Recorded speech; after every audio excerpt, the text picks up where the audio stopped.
UDFന് ഇന്നത്തെ ദിവസം അതിനിർണായകമാണ്. എന്തായിരിക്കും വി ഡി സതീശന്റെ നിലപാട്? എന്തായിരിക്കും സർക്കാരിന്റെ നിലപാട്? അറിയാൻ കാത്തിരിക്കുന്നുണ്ട് വലിയ വിഭാഗം ജനങ്ങൾ. UDFന് വോട്ട് ചെയ്ത് വിജയിപ്പിക്കുക മാത്രമല്ല, UDFനെ വിജയിപ്പിക്കാൻ അഹോരാത്രം പ്രവർത്തിച്ച ഒരു വലിയ വിഭാഗം ജനങ്ങൾ കാത്തിരിക്കുകയാണ്. ഇന്ന് എന്ത് തീരുമാനമെടുക്കും UDF, എന്ത് തീരുമാനമെടുക്കും മുഖ്യമന്ത്രി എന്നറിയാൻ. ബജറ്റ് ചർച്ച 3 ദിവസം കഴിഞ്ഞ് ഇന്ന് മറുപടി പറയും മുഖ്യമന്ത്രി. ധനകാര്യ വകുപ്പിന്റെ ചുമതല കൂടി വഹിക്കുന്ന മുഖ്യമന്ത്രി മറുപടി പറയും. അവിടെ ഉയർന്ന ചോദ്യം, മുസ്ലിം ലീഗിനെ തള്ളിപ്പറയുമോ വി ഡി സതീശൻ? സമസ്തയെ തള്ളിപ്പറയുമോ വി ഡി സതീശൻ? ജമാഅത്തെ ഇസ്ലാമിയെ തള്ളിപ്പറയുമോ വി ഡി സതീശൻ? തുടങ്ങിയ ചോദ്യങ്ങളാണ് ഉയർന്നത്. കാരണം കോൺഗ്രസിലെ ഒരു വിഭാഗം തന്നെ രംഗത്ത് വന്നു. അത് പോട്ടെ എന്ന് വെക്കാം, VM സുധീരനെ പോലെയുള്ളവരാണ്, അവഗണിച്ച് മാറ്റി നിർത്താം. എന്നാൽ മുസ്ലിം ലീഗിനെയും ജമാഅത്തെ ഇസ്ലാമിയെയും സമസ്തയെയും മാറ്റി നിർത്തി അവഗണിച്ച് മുന്നോട്ട് പോകാൻ കഴിയുമോ വി ഡി സതീശന്? മുസ്ലിം ലീഗിന് അങ്ങനെ വന്നാൽ മുന്നണിയിൽ തുടരാൻ കഴിയുമോ? ഈ ചോദ്യമൊക്കെ ഇന്ന് ഉയരാൻ പോകുന്നു. അപ്പോഴാണ് ഒരു മുഖപ്രസംഗം വരുന്നത്. സമസ്തയുടെ മുഖപത്രമായ സുപ്രഭാതത്തിൽ നിശിതമായ വിമർശനമാണ് സർക്കാരിനെതിരെ ഉന്നയിക്കുന്നത്. അതിങ്ങനെയാണ്. തലക്കെട്ടതിനെ നോക്കൂ, വീര്യം കുറഞ്ഞ മദ്യം, വീര്യം കെട്ട നയം. ഇതാണ് തലക്കെട്ട്. അതിനുശേഷം പറയുന്നു, ലഹരി വിരുദ്ധ പോരാട്ടത്തിൽ കേരളം കൈകോർത്തു നിൽക്കുന്ന ഘട്ടത്തിൽ വീര്യം കുറഞ്ഞ മദ്യത്തിന് നികുതി ഇളവ് പ്രഖ്യാപിച്ച UDF സർക്കാരിന്റെ നടപടി കടുത്ത ആശങ്കയ്ക്ക് ഇടയാക്കുന്നതാണ്. ബജറ്റിലെ ഈ പ്രഖ്യാപനം വെറും നികുതി പരിഷ്കരണം എന്ന വാദത്തിൽ ഒതുക്കാനാവില്ല. മദ്യത്തിന്റെ ലഭ്യത വർദ്ധിപ്പിക്കാനിടയാക്കുന്ന നയവുമായി വി ഡി സതീശൻ സർക്കാർ മുന്നോട്ട് വരുന്നത് അത്യന്തം നിർഭാഗ്യകരമാണ്. സമൂഹത്തിന്റെ ആരോഗ്യത്തെയും യുവതലമുറയുടെ ഭാവിയെയും ബാധിക്കുന്ന വിഷയമാണിത്. അതുകൊണ്ട് തന്നെ വിവിധ മത സാമൂഹിക സംഘടനകളും രാഷ്ട്രീയ കക്ഷികളും ഉയർത്തുന്ന എതിർപ്പിനെ സർക്കാർ ഗൗരവത്തോടെ കാണേണ്ടതുണ്ട്. 10% വരെ വീര്യമുള്ള മദ്യത്തിന് 120% നികുതി, 10 മുതൽ 20% വരെ വീര്യമുള്ളതിന് 175% എന്നിങ്ങനെയാണ് വെള്ളിയാഴ്ച അവതരിപ്പിച്ച ബജറ്റിലെ പ്രഖ്യാപനം. 251% നികുതി നിലനിന്നിടത്തു നിന്നാണ് ഈ കുറവ് എന്ന് പറഞ്ഞാണ് മുഖപ്രസംഗം ആരംഭിക്കുന്നത്. അതിനുശേഷം പറയുന്നു, മദ്യലഭ്യത കുറയ്ക്കുന്നതിനേക്കാൾ വിപണി നിലനിർത്തുകയും വിപുലീകരിക്കുകയും ചെയ്യുന്നതിലാണ് കൂടുതൽ താല്പര്യം പ്രകടമായിട്ടുള്ളത്. പ്രഖ്യാപനങ്ങളും പ്രവർത്തനങ്ങളും തമ്മിലുള്ള ഈ വൈരുദ്ധ്യം തന്നെയാണ് പൊതുസമൂഹത്തിൽ സംശയങ്ങൾക്കും വിമർശനങ്ങൾക്കും ഇടയാക്കുന്നത്. UDF സർക്കാർ സമഗ്ര മദ്യനയം പ്രഖ്യാപിച്ചിട്ടില്ലെങ്കിലും വീര്യം കുറഞ്ഞ മദ്യത്തിന് നികുതി കുറയ്ക്കുമെന്ന മുഖ്യമന്ത്രി വി ഡി സതീശന്റെ ബജറ്റ് പ്രഖ്യാപനം സർക്കാരിന്റെ സമീപനം ഏത് ദിശയിലേക്കാണ് നീങ്ങുന്നു എന്നതിന്റെ സൂചനയായി വിലയിരുത്തപ്പെട്ടേക്കാം. ലഹരി ഉപയോഗം കുറയ്ക്കുന്നതിനേക്കാൾ മദ്യവിപണിക്ക് പുതിയ സാധ്യതകൾ തുറന്നു കൊടുക്കുന്ന നയസൂചനയായാണ് ഇതിനെ പലരും കാണുന്നത്.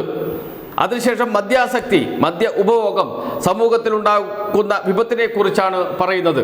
അത് കഴിഞ്ഞ് മറ്റൊരു പാരഗ്രാഫിലേക്ക് കടക്കുകയാണ് മുഖപ്രസംഗം. അതിങ്ങനെയാണ്, ഈ വിഷയത്തിൽ ഏറ്റവും ശ്രദ്ധേയമായത് ഭരണകക്ഷിക്കുള്ളിൽ നിന്ന് തന്നെ ഉയരുന്ന ആശങ്കകളാണ്.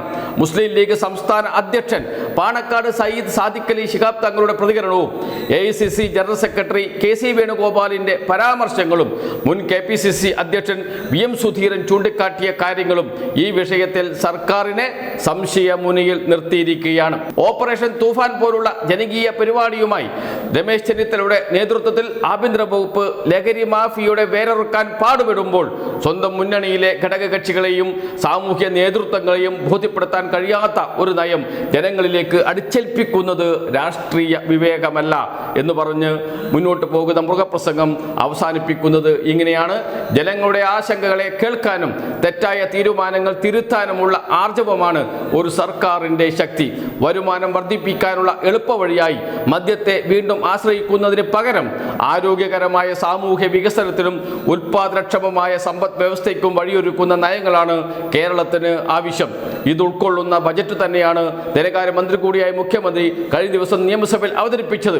ഈ നന്മകളെയും ദീർഘവീക്ഷണ കാഴ്ചപ്പാടുകളെയും നശിപ്പിക്കുന്നതാണ് മദ്യ സംസ്കാരത്തിലേക്ക് തള്ളിവിടുന്ന തീരുമാനങ്ങൾ. ജനവികാരവും സാമൂഹ്യ ഉത്തരവാദിത്വവും മാനിച്ച് വീര്യം കുറഞ്ഞ മദ്യത്തിന് നികുതി ഇളവ് നൽകാനുള്ള തീരുമാനം സർക്കാർ പുനഃപരിശോധിക്കണം. ലഹരിക്കെതിരായ പോരാട്ടത്തിൽ കേരളം പിന്നോട്ടല്ല മുന്നോട്ടാണ് പോകേണ്ടത്. പറയുന്നത് സംസ്ഥയാണ്, ജിഫ്രി മുത്തുക്കോയ തങ്ങൾ വിഭാഗമാണ് എന്ന് വെച്ചാൽ മുസ്ലിം ലീഗിന്റെ ശക്തി സമസ്തയുടെ EK വിഭാഗമാണ്. അവരുടെ പത്രമാണ് സുപ്രഭാതം. ആ സുപ്രഭാതത്തിന്റെ മുഖപ്രസംഗത്തിലാണ് പറയുന്നത്, ഇപ്പോൾ പ്രഖ്യാപിച്ചിരിക്കുന്ന മദ്യ നികുതി അത് പുനഃപരിശോധിക്കണം എന്ന് വളരെ വ്യക്തമായും മുഖപ്രസംഗത്തിന്റെ അവസാനം പറയുന്നു. ജനവികാരവും സാമൂഹിക ഉത്തരവാദിത്വവും മാനിച്ച് വീര്യം കുറഞ്ഞ മദ്യത്തിന് നികുതി ഇളവ് നൽകാനുള്ള തീരുമാനം സർക്കാർ പുനഃപരിശോധിക്കണം. സർക്കാർ പുനഃപരിശോധിക്കുമോ? എന്തായിരിക്കും VD സതീശന്റെ നിലപാട്? സമസ്തയെ തള്ളിപ്പറയുമോ VD സതീശൻ? മുസ്ലിം ലീഗിനെ തള്ളിപ്പറയുമോ? പാണക്കാട് സാദിഖ് അലി ശിഹാബ് തങ്ങളെ തള്ളിപ്പറയുമോ? പാണക്കാട് സാദിഖ് അലി ശിഹാബ് തങ്ങളുടെ ഇടപെടലാണ് VD സതീശനെ മുഖ്യമന്ത്രിയാക്കിയത് എന്നോർക്കണം.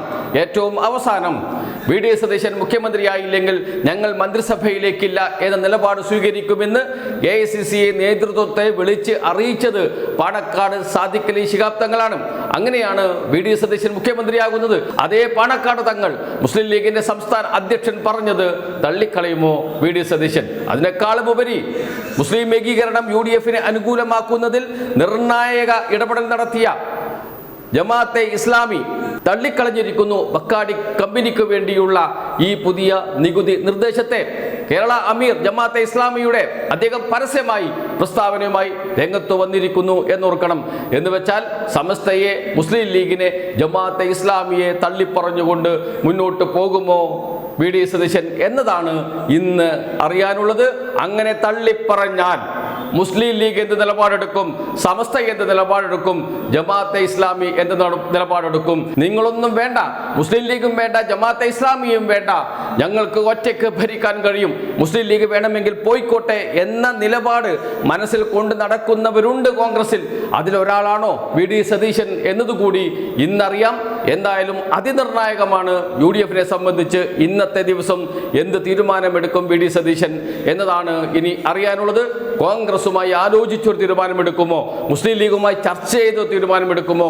അതല്ല VD സതീശൻ നിലപാട് സ്വന്തം നിലയിൽ പ്രഖ്യാപിക്കുമോ എന്നതും ഇന്ന് വൈകുന്നേരത്തോടെ അറിയാം. എന്തായാലും ഒരു കാര്യം ഉറപ്പാണ്, UDF-നെ സംബന്ധിച്ച്, മുസ്ലിം ലീഗിനെ സംബന്ധിച്ച് അതിനിർണായക ദിവസമാണ് ഇന്ന് എന്നത്.